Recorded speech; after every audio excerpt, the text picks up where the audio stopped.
BMCVTC channel Hindi channel में आप सभी का बहुत बहुत स्वागत है। इस वीडियो को देखने के बाद आप लोगों के लिए इसके डिस्क्रिप्शन बॉक्स में कुछ आसान से प्रश्न दिए गए हैं जो कि इस वीडियो से संबंधित है। उन्हें हल करने का प्रयास ज़रूर कीजिए और फिर वीडियो देखने के बाद उसमें एक छोटा सा डिस्क्रिप्शन बॉक्स में छोटा सा गूगल फॉर्म भी है, उसे ज़रूर भरें। अपने सुझाव अपनी राय को उसमें ज़रूर भरें ताकि हम वीडियो को और इम्प्रूव कर सकें। और अंत में इस चैनल को अगर आपने सब्सक्राइब नहीं किया है तो ज़रूर सब्सक्राइब कीजिए ताकि आपको नए नए आने वाले वीडियो की सूचना मिलती रहे। तो चलिए देखते हैं अपना वीडियो।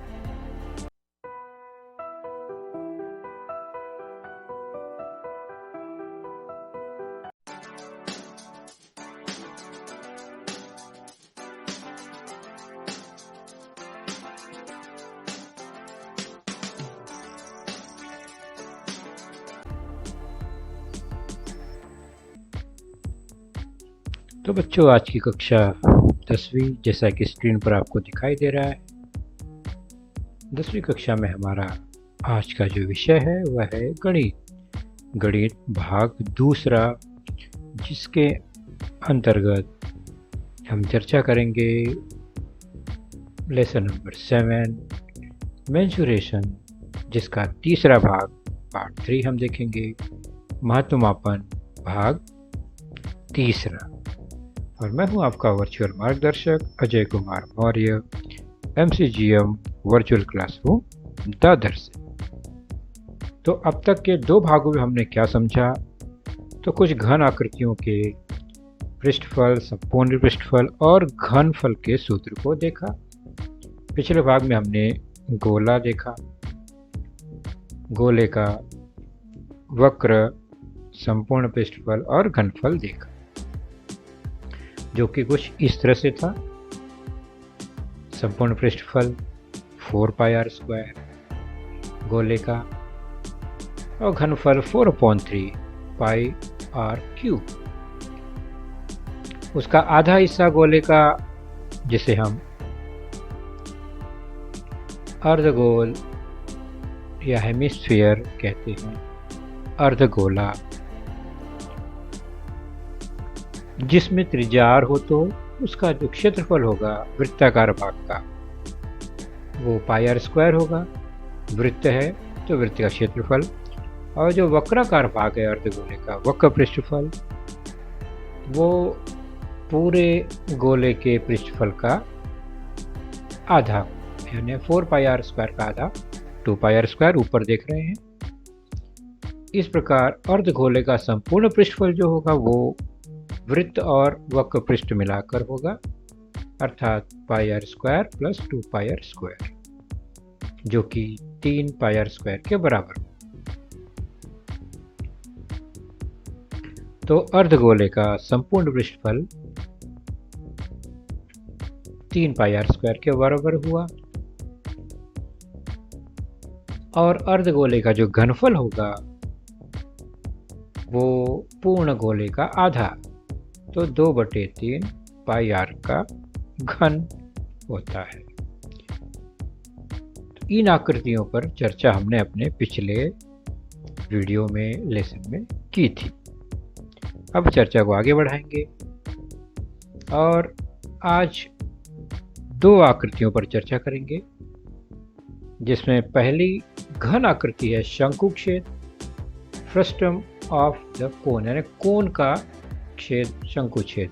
फ्रस्टम जो है कोन का, शंकु का। और दूसरी 2 डायमेंशनल आकृति है द्वैत्रिज्य, सेक्टर ऑफ अ सर्कल, वृत्त का द्वैत्रिज्य।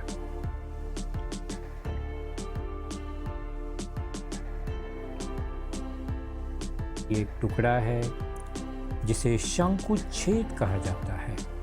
ये एक शंकु, अगर शंकु को बीच में से आधार के समांतर काट दिया जाए तो कुछ इस तरह से आकृति बनती है, जिसमें एक छोटा शंकु और एक बड़ा टुकड़ा बनेगा, जो कि गिलास या बाल्टी के, उल्टे बाल्टी के आकार का दिखाई देता है, जिसे शंकु छेद कहा जाता है, फ्रस्टम कहा जाता है, फ्रस्टम ऑफ द कोन, शंकु का यह टुकड़ा, जिसमें जो दो आधार है दोनों वृत्ताकार है।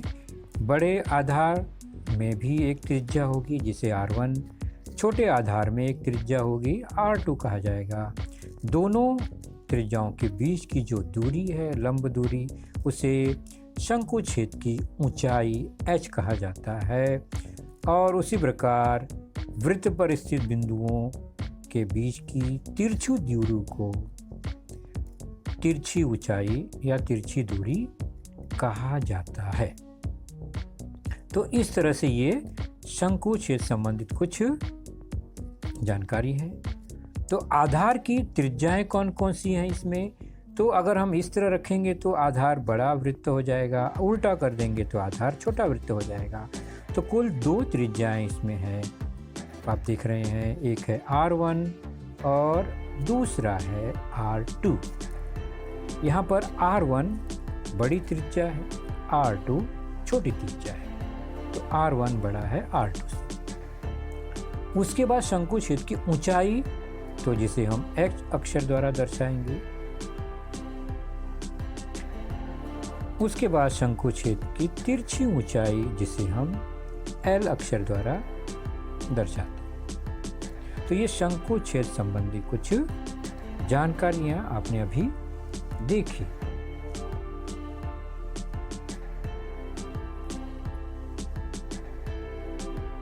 अब इसके बारे में और चर्चा करेंगे हम। तो ये आधार की त्रिज्या और ये ऊपरी भाग यानी छत की त्रिज्या इसमें दिखाई देगी। आधार का वृत्त में एक त्रिज्या, ऊपर छत के वृत्त में एक त्रिज्या होगी। इसे R1, दूसरे को R2। इस तरह से यह शंकु छेद बना। यह तिरछी ऊंचाई हरे रंग में दिखाई दे रही है और यह ब्लू कलर में इसकी ऊंचाई, शंकु छेद की ऊंचाई h। अगर ध्यान से देखेंगे हम तो R1 का एक हिस्सा जो कि R2 के बराबर होगा, बचा वाला हिस्सा जो दिख रहा है वह R1 में से R2 घटाने पर प्राप्त होने वाला हिस्सा है। यह ऊंचाई हुई और ये जो बचा हिस्सा दिख रहा है उसमें से नीचे टुकड़ा है R1 में से R2 निकालने पर यह टुकड़ा बचता है और यह एक समकोण त्रिभुज बना हुआ दिखाई दे रहा है। क्यों देख रहे हैं हम इसे? ताकि हम L का माप ज्ञात कर सकें। L को कैसे ज्ञात करेंगे? H और R1 या R2 के संदर्भ में। तो आप समकोण त्रिभुज देखने पर पता चलता है L जो है वो कर्ण है और H और R1 माइनस R2 ये दो भुजाएं हैं। तो पाइथागोरस प्रमेय से हम L स्क्वायर बराबर H स्क्वायर और R1 माइनस R2 का स्क्वायर लिख सकते हैं। तो इस त्रिभुज में यह कुछ माप दिखाई दे रहा है तो हम L का माप निकाल सकते हैं। कैसे? तो पाइथागोरस के प्रमेय से L स्क्वायर बराबर क्या होगा? H स्क्वायर पहली भुजा और दूसरी भुजा है R1 माइनस R2 उसका स्क्वायर। तो ये तिरछी ऊंचाई ज्ञात करने का एक सूत्र मिलता है। इसलिए L बराबर राइट साइड में उसका वर्गमूल निकाल लेंगे तो L का मान, तिरछी ऊंचाई का मान मिल जाएगा शंकु छेद के। शंकु छेद का वक्र पृष्ठफल क्या होता है? हम सीधे सीधे सूत्र लिखेंगे। जैसा कि शंकु का वक्र पृष्ठ बोलता है पाई आर एल, आपको याद होगा पाई आर एल शंकु का पृष्ठफल है, वक्र पृष्ठफल। वैसा ही कुछ यहाँ पर पाई आर और एल मिलेगा, लेकिन आर यहाँ पर 2 है तो क्या होगा? Pi r 1 l pi r 2 l, pi l common हो गया, r 1 plus r 2, pi l r 1 plus r 2। इस तरह से वक्र पृष्ठफल ज्ञात करने का सूत्र है, इसे याद रखेंगे, लिखकर प्रैक्टिस कर लेंगे। अब देखेंगे शंकु छेद के वृत्ताकार भाग का क्षेत्रफल। तो शंकु छेद में 2 वृत्त है और दोनों का क्षेत्रफल आपको पता ही है। R1 त्रिज्या वाले वृत्त का क्षेत्रफल पाई R1 स्क्वायर और R2 त्रिज्या वाले वृत्त का क्षेत्रफल पाई R2 स्क्वायर होगा। तो पाई R1 square plus pi R2 square, short में लिखना हो तो पाई कॉमन होगा, R1 square plus R2 square हम लिख सकते हैं। तो वृत्ताकार क्षेत्र का यह क्षेत्रफल हुआ। अब संपूर्ण क्षेत्रफल यानी पूरे शंकु छेद का पृष्ठफल ज्ञात करना हो तो वक्र पृष्ठफल और यह वृत्ताकार जो भाग का क्षेत्रफल है उसको जोड़ देंगे तो संपूर्ण पृष्ठफल मिलेगा। संपूर्ण पृष्ठफल के लिए दोनों को जोड़ देंगे यानी पाई L R1 प्लस R2, इसमें हम पाई R1 square plus pi R2 square जोड़ देंगे तो शंकु छेद का संपूर्ण पृष्ठफल मिल जाएगा। तो इस तरह से सूत्र को प्रैक्टिस करेंगे कि कैसे हम उसे याद रखेंगे। तो पाई L R1 प्लस R2 और उसके बाद दो वृत्त है pi R1 square plus pi R2 square, इन सबको जोड़ेंगे तो शंकु छेद का संपूर्ण पृष्ठफल प्राप्त हो जाएगा। अगला है शंकु छेद का घनफल और वह ज्ञात करने का सूत्र है 1/3। जैसा कि शंकु भी 1/3 बेलन के घनफल का होता है तो कुछ उसी पैटर्न में शंकु छेद का घनफल 1/3 पाई H, 1/3 पाई R स्क्वायर H होता है शंकु का। तो पाई H कॉमन R यहाँ पर 2 है इसलिए R के संदर्भ में हम अलग लेंगे। 1/3 पाई H कॉमन हो गया। अब R के संदर्भ में क्या लेंगे तो पहले R1 प्लस R2 का स्क्वायर जो है उसको जोड़ेंगे R1 square plus R2 square और उसके बाद एक बार R1 और R2 का गुणा करेंगे। फिर से ध्यान से देखिए 1/3 पाई H common, R1 square plus R2 square, एक बार वर्ग को जोड़ेंगे और एक बार फिर दोनों का गुणा करेंगे दोनों त्रिज्याओं का और फिर उसको भी जोड़ देंगे। तो इस तरह से शंकु छेद का घनफल मिलता है 1/3 पाई H R1 square plus R2 square plus R1 into R2। अब इन्हीं सूत्रों पर आधारित कुछ उदाहरण जो कि आपके पाठ्य पुस्तक में दिए गए हैं उसे हम देखेंगे। किसी एक शंकु छेद के आकार की बाल्टी, जैसा कि आप जानते हैं बाल्टी का आकार शंकु छेद जैसा ही होता है, उसकी ऊंचाई दी गई है 28 सेंटीमीटर H। दोनों बाल्टी के दोनों वृत्ताकार भाग की त्रिज्या दी गई है 12 सेंटीमीटर 15 सेंटीमीटर। तो R1 बड़ा 15 सेंटीमीटर, R2 छोटा 12 सेंटीमीटर दिया गया है। तो बाल्टी में भरे जाने वाले पानी की मात्रा ज्ञात कीजिए। मतलब हमें बाल्टी का घनफल निकालना है, अर्थात शंकु छेद का घनफल निकालना होगा। पाई का मान दिया गया है 22/7 और यह प्रश्न आपके पाठ्य पुस्तक में पृष्ठ क्रमांक 146 146 पर है। तो बाल्टी इस तरह से है, छोटा वृत्त नीचे होगा, बड़ा वृत्त ऊपर होगा और त्रिज्याएं दी गई हैं, उसकी ऊंचाई दी गई है। एक त्रिज्या 15 सेंटीमीटर है बड़ी वाली, छोटी 12, ऊंचाई 28। हमने यहाँ संख्या लिख दिया, बिना इकाई के लिखा हुआ है, संख्या प्रतीक के रूप में। तो ये जानकारियाँ मिल गई हमें और हमें निकालना है इसका घनफल। और घनफल में कौन सा सूत्र लगता है, आपने देखा 1/3 पाई H और R, यानी H और R की जरूरत पड़ेगी। तो H और R दोनों यहाँ पर दिखाई दे रहा है। तो सूत्र क्या है, शंकु छेद का घनफल बराबर 1/3, उसके बाद पाई H कोष्टक में R1 square plus R2 square plus R1 गुणे R2। अब जो मान दिया गया उसको यहाँ रख देंगे। आकृति और प्रश्न को देखते हुए पाई का मान 22/3, H का मान 28, R1 स्क्वायर मतलब 15 square, R2 square 12 square, R1 गुणे R2 15 गुणे 12।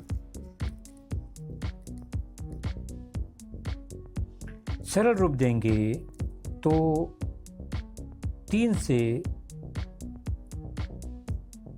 22 गुणे 4, 3 से 7 से 28 कट गया 4 बार, 22 गुणे 4 ऊपर आया बटे 3, और कोष्टक में 15 का वर्ग 225, 12 का वर्ग 144, 15 गुणे 12 180, तीनों को जोड़ देंगे और इस तरह से यह प्राप्त होगा 22 गुणे 4 बटे 3 गुणे 549, और सरल रूप देंगे तो 88 गुणे 183, 3 से काट देंगे 549 को 183 और गुणनफल आ जाएगा 16,104 घन सेंटीमीटर। यह शंकु छेद का घनफल मिला, अर्थात बाल्टी का घनफल मिला। तो घनफल मिला, अब धारिता ज्ञात करनी है, मतलब इसे हमें लीटर में बदलना होगा। तो घनफल हमें मिला 16,104 घन सेंटीमीटर। अब हम क्या करेंगे, इसको लीटर में बदलेंगे। 16,104 भागे 1000 लीटर हो जाएगा। तो घन सेंटीमीटर में 1000 से भाग देंगे तो वह लीटर में बदल जाता है। 1000 घन सेंटीमीटर बराबर 1 लीटर होता है। तो आ गया 16, दशमलव लग जाएगा 3 अंकों के बाद, 104 104 हो गया ये 16.104 लीटर। यह शंकु छेद का घनफल हुआ, अर्थात बाल्टी में पानी की जो मात्रा है वह कितनी भरी जा सकती है, शंकु छेद के घनफल के बराबर, धारिता के बराबर, और वह होगा 16.104 लीटर्स। तो इस तरह से पहले उदाहरण का हल हमें मिला।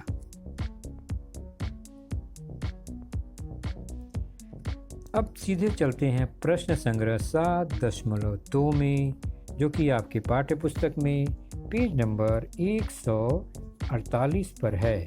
आप अगर पाठ्य पुस्तक खोलेंगे तो 148 पर यह प्रश्न संग्रह आपको मिलेगा। जब भी हम प्रश्न संग्रह देखते हैं बच्चों, तो थोड़ा पाठ्य पुस्तक पे नज़र जरूर डालिए, क्योंकि कुछ सूत्र, कुछ संज्ञाएं पाठ्य पुस्तक में लिखी होती हैं, तो खोजने में आसानी होती है।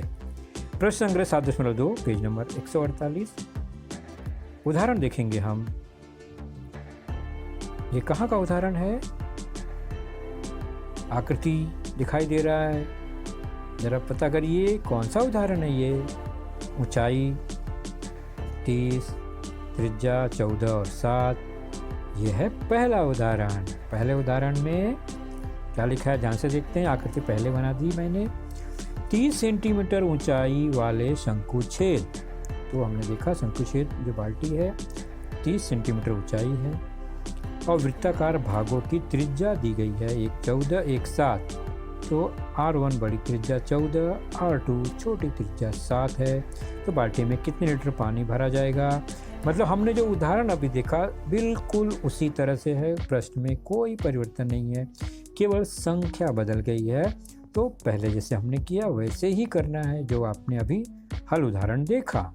पहले हम क्या लिखेंगे, शंकु छेद का घनफल, जो कि 1/3 याद कीजिए पाई h कोष्ठक में R1 square plus R2 square plus R1 into R2।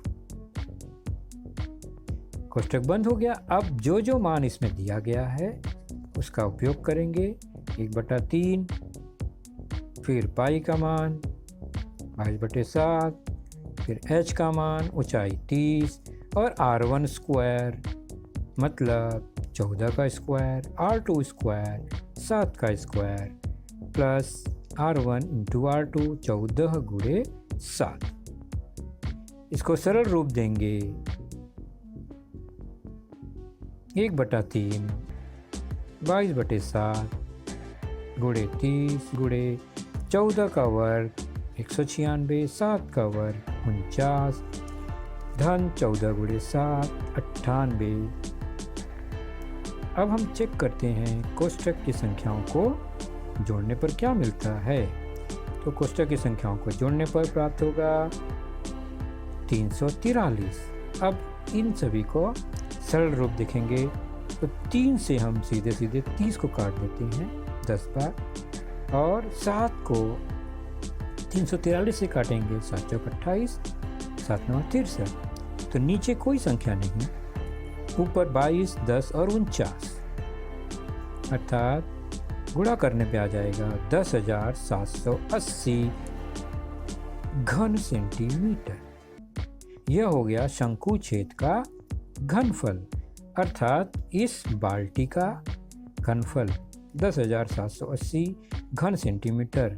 Litre में बदलना हो तो यह हो जाएगा 10,780 बटे 1000 सेंटीमीटर है ना, घन सेंटीमीटर, 1000 से भाग देंगे, वह लीटर में बदल जाएगा, क्योंकि 1000 घन सेंटीमीटर बराबर 1 लीटर होता है। तो हो गया ये 10.780 लीटर।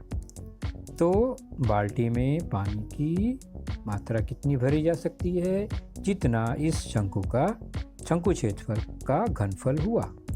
तो वह हो गई मात्रा 10.780 लीटर। तो इस तरह इस बाल्टी में 10.780 लीटर पानी भरा जा सकता है। ये रहा प्रश्न संग्रह 7.2 का पहला प्रश्न।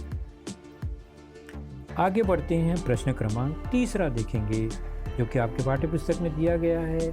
फिल इन द ब्लैंक्स, यानी बॉक्स को भरने के लिए कुछ जानकारी दी गई है, कुछ जानकारी आप स्वयं हल करते हुए भरेंगे। प्रश्न है, किसी शंकु छेद के वृत्ताकार आधार की परिधि दी गई है, त्रिज्या नहीं दी गई है। एक परिधि 132 है, दूसरी परिधि 88 है, जो कि आपके पाठ्यपुस्तक बना हुआ है। तो हमने भी ये बना दिया शंकु छेद, जिसमें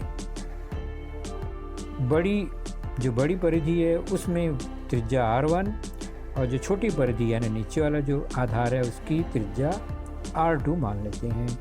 उनके बीच की ऊंचाई जो h है वो 24 दिया गया है।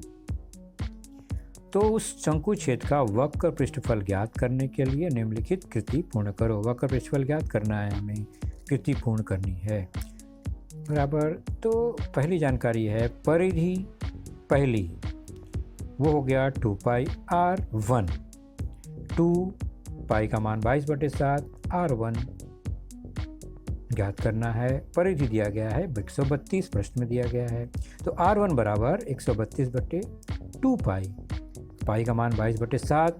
हल करेंगे, अब हल कीजिए तो मान आ जाएगा 21, जो कि त्रिज्या हो गई पहली 21 सेंटीमीटर। ठीक दूसरी छोटी वाली परिधि में 2 पाई R2, जो कि 88 दिया गया है। तो R2 बराबर 88/2 पाई, फिर 22/7, 22 से कट जाएगा और सरल करेंगे हम तो 14 आ जाएगा छोटी त्रिज्या।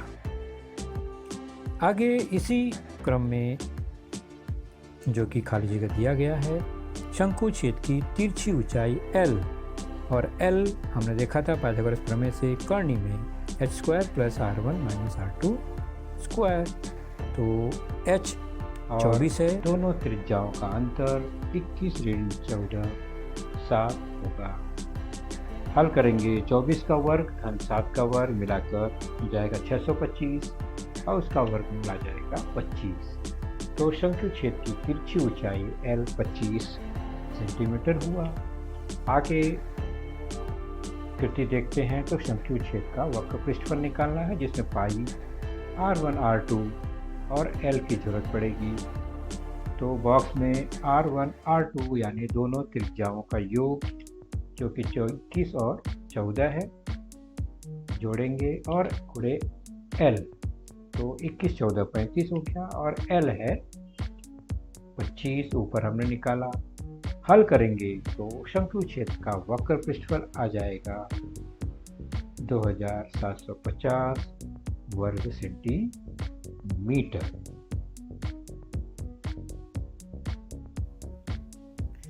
चलिए हम अगले हिस्से में बढ़ते हैं, जो कि है आकृति द्वैत्रिज्य, सेक्टर ऑफ ए सर्कल। यह वृत्त का ही एक भाग होता है, टुकड़ा होता है। किस तरह का टुकड़ा होता है देखेंगे। द्वैत्रिज्य, सेक्टर ऑफ ए सर्कल, यह है क्या?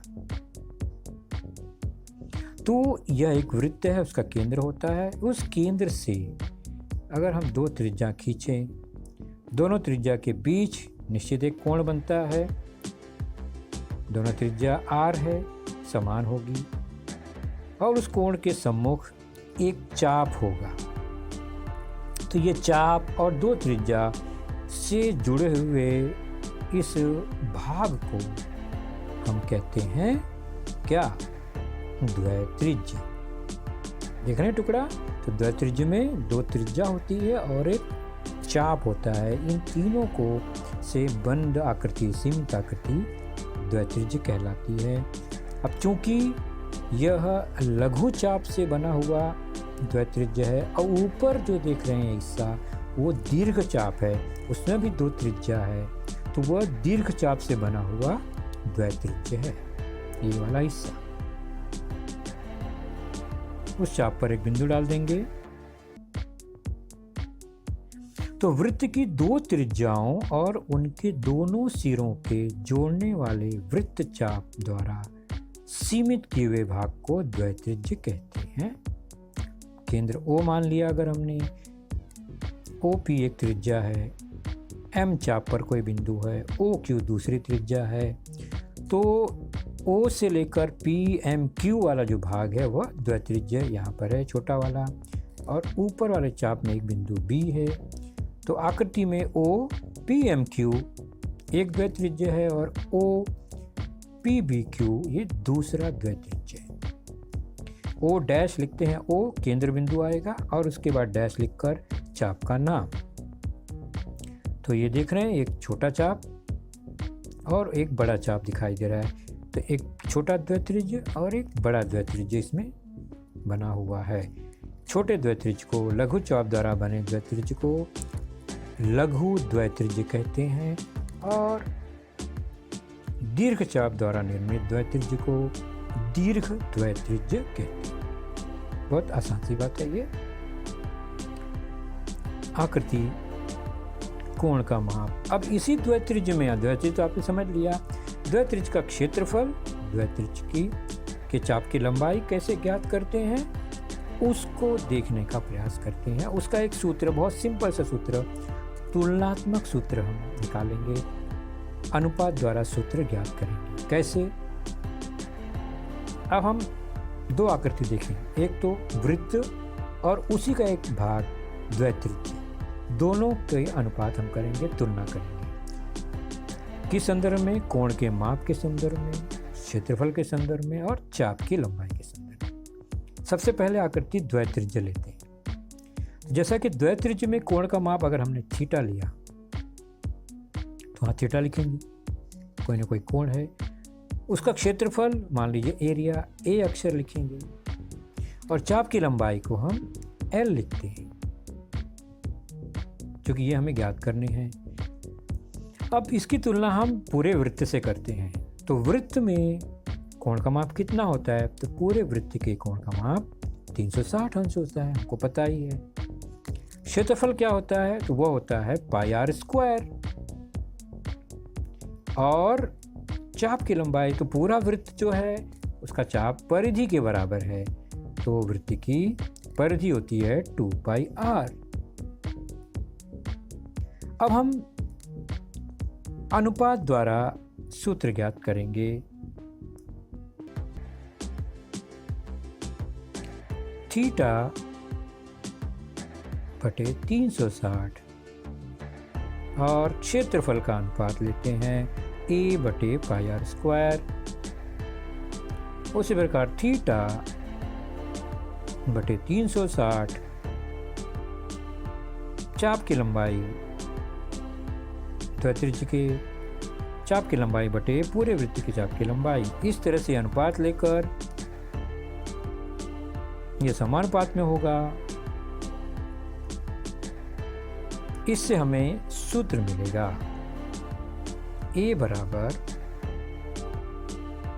पाई आर स्क्वायर, गुणा हो जाएगा थीटा बटे 360 में, तो ए बराबर थीटा बटे 360 गुणे पाई आर स्क्वायर। ये द्वैत्रिज्य का क्षेत्रफल का सूत्र मिल गया हमें। तो द्वित्रिज्य का क्षेत्रफल ए बराबर हुआ थीटा बटे 360 गुणे पाई आर स्क्वायर। यानी हमें अगर थीटा कोण पता हो, केंद्रीय कोण या चाप का माप, और त्रिज्या पता हो तो हम द्वित्रिज्य का क्षेत्रफल आसानी से निकाल सकते हैं। ठीक उसी प्रकार अब दूसरे सूत्र में देखते हैं क्या बनेगा। L बराबर थीटा बटे 360 वैसे ही रहेगा, उसमें गुणा हो जाएगा 2πr का। अर्थात कोण और r पता हो तो हम चाप की लंबाई, कौन से, द्वित्रिज्य के चाप की लंबाई का पता लगा सकते हैं। तो द्वित्रिज्य के चाप की लंबाई L बराबर थीटा बटे 360 गुणे 2πr या परिधि। तो इस तरह से द्वित्रिज्य का क्षेत्रफल और द्वित्रिज्य के चाप की लंबाई को हम सूत्र द्वारा ज्ञात कर सकते हैं। पाठ्यपुस्तक में इसे अलग अलग सारणी द्वारा दर्शाया गया है। पेज नंबर 150 और 151 पर आप उसे जरूर देखेंगे, सूत्र यही बनेगा। अब एक उदाहरण देखते हैं। पेज नंबर 152 पर जो हुआ है, हल किया गया है। उदाहरण पहला, 21 सेंटीमीटर त्रिज्या वाले द्वित्रिज्य के केंद्रीय कोण का माप 150 अंश हो तो द्वित्रिज्य का क्षेत्रफल तथा संगत वृत्त चाप की लंबाई ज्ञात कीजिए। यानी यहाँ पर हमें त्रिज्या दी गई है r, थीटा दिया गया है 150, हमें a ज्ञात करना है और l ज्ञात करना है।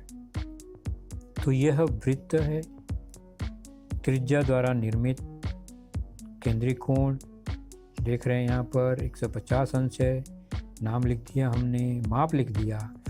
तो जो संगत द्वित्रिज्य बना उसी का हमें क्षेत्रफल और चाप की लंबाई ज्ञात करनी है। क्योंकि त्रिज्या 21 दिया ही गया है, चाप की लंबाई मान लिया L है। तो R 21, थीटा 150, पाई बराबर 22/7 है। तो द्वित्रिज्य का क्षेत्रफल सूत्र है थीटा बटे 360 गुणे पाई आर स्क्वायर। मान रखेंगे सीधे सीधे, थीटा 150 360 गुणे पाई 22/7, आर स्क्वायर 21 गुणे 21। हल करेंगे तो क्या मिलेगा, आप स्वयं हल करिए। मिलेगा 577.5 क्षेत्रफल है तो वर्ग सेंटीमीटर यह द्वित्रिज्य का क्षेत्रफल हमें मिला। उसके बाद चाप की लंबाई का सूत्र है थीटा बटे 360 गुणे 2πr।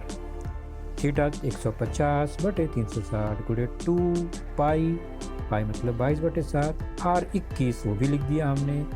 सरल रूप देंगे इसका तो आ जाएगा 55। तो हमने देखा चाप की लंबाई भी मिल गई और द्वित्रिज्य का क्षेत्रफल मिल गया त्रिज्या और थीटा के कारण। तीसरा उदाहरण देखते हैं, पेज नंबर 154 पर है। यह एक आकृति है, वर्ग है ABCD और प्रत्येक भुजा की लंबाई 7 सेंटीमीटर है। बिंदु D को केंद्र मानकर DA त्रिज्या लेकर एक द्वित्रिज्य बनाया गया है जिसका नाम है DAXC। तो छायांकित भाग का क्षेत्रफल ज्ञात कीजिए और हमें उसके लिए चौखट भरना है, एक्टिविटी है ये। तो आकृति देखते हैं पहले। एक वर्ग है, नाम ABCD। प्रत्येक भुजा की लंबाई 7 सेंटीमीटर है।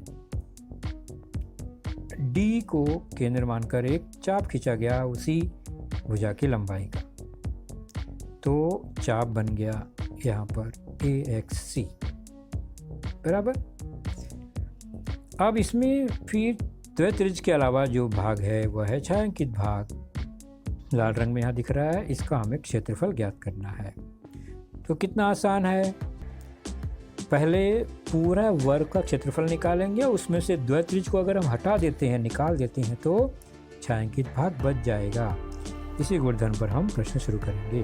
पहले भुजा की लंबाइयाँ 7-7 और द्वैत्रिज्य का जो त्रिज्या है वो भी 7 ही होगा। उसका केंद्रीय कोण चूंकि वर्ग है तो समकोण है, तो थीटा 90 अंश हो गया। अब हम शुरू करेंगे वर्ग का क्षेत्रफल बराबर, तो वर्ग का क्षेत्रफल क्या आएगा, भुजा का वर्ग बराबर, ये सूत्र है।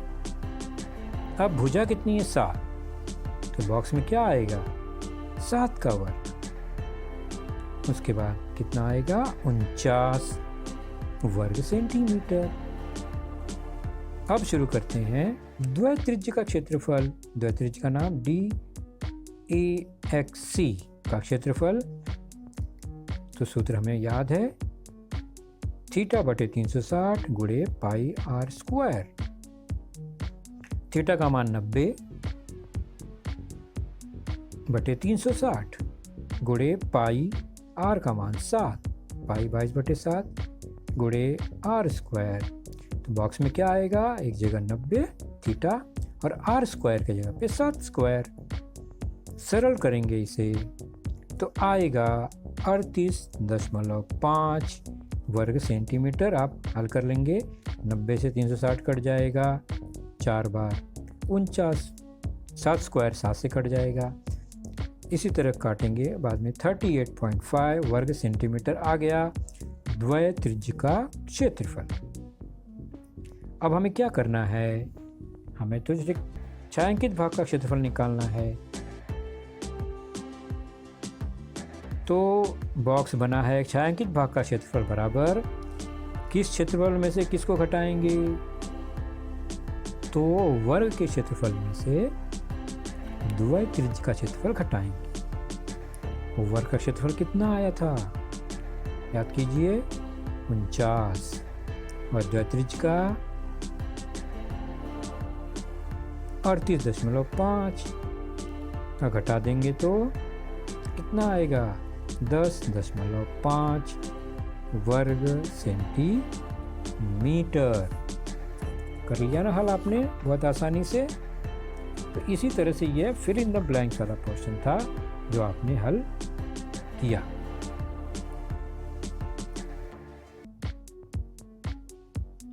अब सीधे प्रश्न संग्रह 7.3 पेज 154 पर देखते हैं। पहला उदाहरण, किसी वृत्त चाप का माप 80 अंश, वृत्त चाप का माप है और त्रिज्या 18 सेंटीमीटर है, तो चाप की लंबाई ज्ञात कीजिए। पाई का मान 3.14।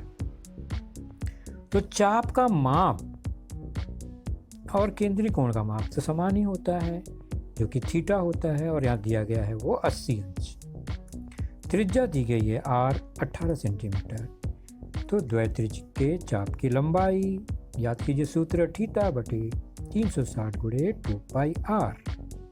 मान रख देंगे, थीटा का मान 80 बटे 360 गुणे 2 पाई है 3.14 प्रश्न में दिया गया है, r का मान 18। सरल रूप देंगे इसको, तो 18 से 360 20 बार और 20 से 80 को काटेंगे 4, तो गुणा करने पर मिलेगा 25.12 सेंटीमीटर। यह है वृत्तचाप की लंबाई, द्वैत्रिज्य के चाप की लंबाई, सॉरी। तो हल हो गया ये। चलते हैं प्रश्न संग्रह 7.3 पेज नंबर 155। मजेदार प्रश्न है, क्रमांक 13वां है। त्रिभुज LMN समबाहु त्रिभुज है, आकृति है ये। LM 14 दिया गया यानी भुजा की लंबाई, और प्रत्येक शीर्ष बिंदु को केंद्र मानकर 7 सेंटीमीटर त्रिज्या लेकर 3 द्वैत्रिज्य खींचा गया है आकृति में। उस आधार पे हमें त्रिभुज LMN का क्षेत्रफल, एक द्वैत्रिज्य का क्षेत्रफल, तीनों द्वैत्रिज्य का क्षेत्रफल और रेखांकित भाग का क्षेत्रफल ज्ञात करना है। आकृति देखते हैं, यह त्रिभुज LMN, उसके बाद भुजा की लंबाई 14 सेंटीमीटर है। अब प्रत्येक शीर्ष बिंदु से 7 सेंटीमीटर लेकर यानी भुजा का आधा लेकर के द्वैत्रिज्य बनाया गया है हर बिंदु को केंद्र मानकर, शीर्ष बिंदु को। तो एक द्वैत्रिज्य n पर, दूसरा द्वैत्रिज्य और L पर अगर हम केंद्र मानकर द्वैत्रिज्य बनाए तो इस तरह से ये बन गया 3 द्वैत्रिज्य। बीच में रेखांकित भाग है।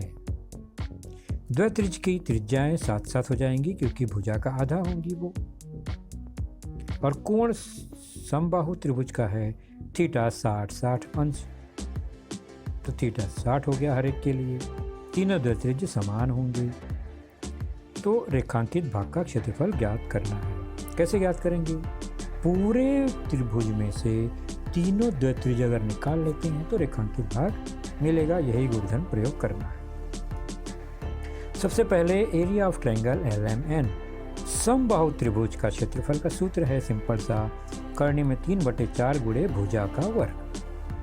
तो हम मान रखेंगे कर्णी 3 1.732/4 गुणे भुजा 14 है, 14 का वर्ग। हल करेंगे इसको आप लोग तो मिलेगा 84.87 स्क्वायर सेंटीमीटर, वर्ग सेंटीमीटर। यह त्रिभुज LMN का क्षेत्रफल। दूसरा है एक द्वैत्रिज्य का क्षेत्रफल। कैसे ज्ञात करेंगे? सूत्र है θ/360 गुणे πr²। और थीटा का मान 60 है बटे 360, पाई का मान 22/7, r 7 है यहाँ पर, तो 7 का वर्ग या 7 गुणे 7। अब देखते हैं तो 60 से 360 कट जाएगा 6 बार, 7 से 7 कट जाएगा, बचेगा 6 से 22 को 2 से 3 बार, 2 से 11 बार, तो बचा 77/3 जो कि बराबर होगा 25.67 के। तो 25.67 वर्ग सेंटीमीटर यह एक द्वैत्रिज्य का क्षेत्रफल मिला। अब हम तीनों द्वैत्रिज्य का क्षेत्रफल निकालना है तो वह 3 गुना हो जाएगा 25.67 का 3 गुना।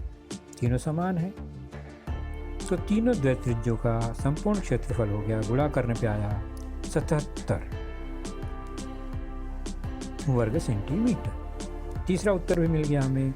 चौथा है रेखांकित भाग का क्षेत्रफल, जो कि तीनों द्वैत्रिज्य का क्षेत्रफल, संपूर्ण क्षेत्रफल को त्रिभुज के क्षेत्रफल से घटाने पर प्राप्त होगा।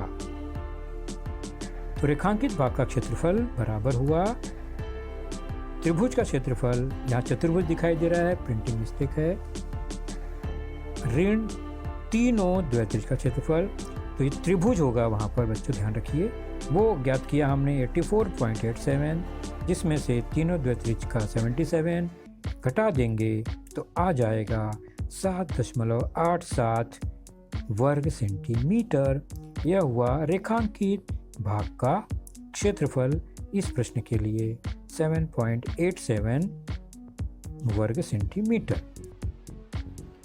तो बच्चों, आपने देखा आज का लेसन, उसके प्रमुख मुद्दों को ध्यान से बार बार दोबारा देखकर समझने का प्रयास कीजिए, क्योंकि एक बार देखने पर किसी को भी वो पूरा मुद्दा समझ में नहीं आता। तो जैसे ही हम 2 बार 3 बार देखेंगे तो हमें वह समझ में आने लगेगा। और इसके आगे की जानकारी जो होगी बच्चों, वह निश्चित ही हमारे अगले वीडियो में होगी। तो उस वीडियो को देखने के लिए, उसकी सूचना प्राप्त करने के लिए जो नीचे सब्सक्राइब का बटन होता है उसे ज़रूर प्रेस कीजिए और नोटिफिकेशन ऑन रखिए, ताकि जैसे ही हमारा लेसन चैनल पर डाला जाएगा आपको वह तुरंत प्राप्त होगा। तो अपना ख्याल रखिए, सुरक्षित रहिए। Thank you.